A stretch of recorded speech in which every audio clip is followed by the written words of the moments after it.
Bem-vindo ao Informação Celeste, onde cada notícia é um gol de placa.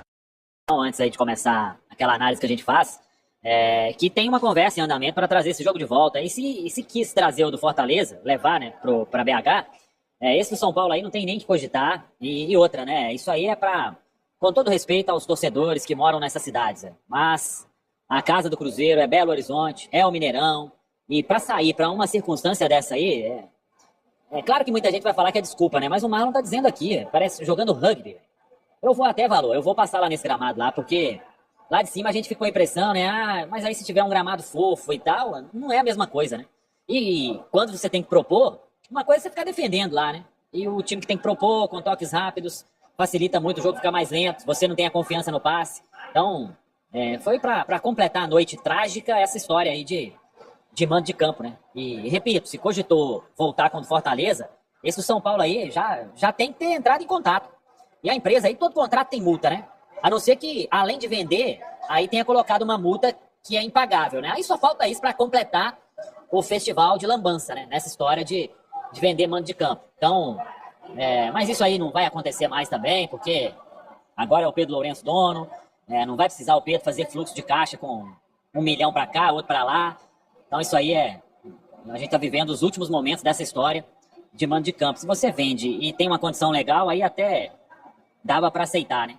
Mas realmente aqui, muito ruim, muito ruim. Ô, Valor, deixa eu fazer aqui aquela avaliação. Cruzeiro 1, Fortaleza 2. Um Cruzeiro que eu e o Valor, a gente tava trocando mensagem, né? O Cruzeiro vacila no primeiro gol do Fortaleza. O Marlon até destacou isso na entrevista sobre transição rápida, e foi uma transição muito rápida. O Cássio escorregou do lance. Acho difícil que ele fosse alcançar a bola, se bem que o Cássio ele é muito alto, né? Mas foi um chute muito feliz do Breno Lopes.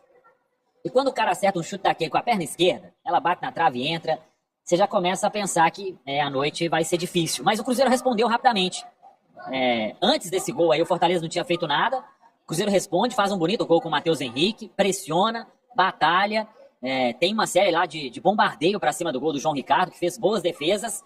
E eu tava gostando, né? Um primeiro tempo de um Cruzeiro intenso, marcando em cima, e o Fortaleza não conseguia criar nada.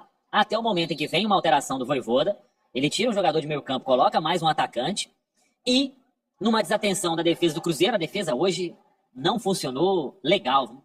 De um lado até outro, do William até o Marlon.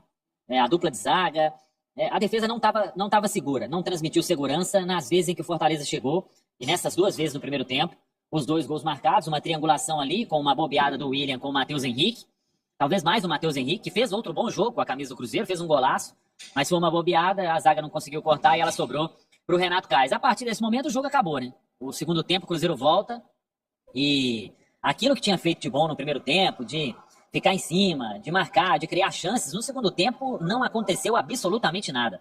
Foi um Cruzeiro que errou muitos passes, o Marlon principalmente tentou alguns lançamentos ali, e à medida em que o Fernando Seabra foi fazendo as alterações, 6 por meia dúzia, e nada acontecia. O tempo passou e o Cruzeiro ficou sem fazer absolutamente nada. No último lance, talvez, é que vem um chute do Barreal, de fora da área. Talvez tivesse faltado, ou faltou mais, né, esse tipo de situação de chutar, porque o Cruzeiro não conseguia a penetração ali, não conseguia concatenar jogadas, né? E a defesa do Fortaleza muito firme, os cruzamentos que foram feitos, os defensores do Fortaleza foram soberanos, e um segundo tempo muito ruim, mas muito ruim mesmo do Cruzeiro, aqui no Kleber Andrade. Essa foi a Informação Celeste. Se inscreve no canal e deixa o like para ficar por dentro de tudo o que acontece com o Cabuloso.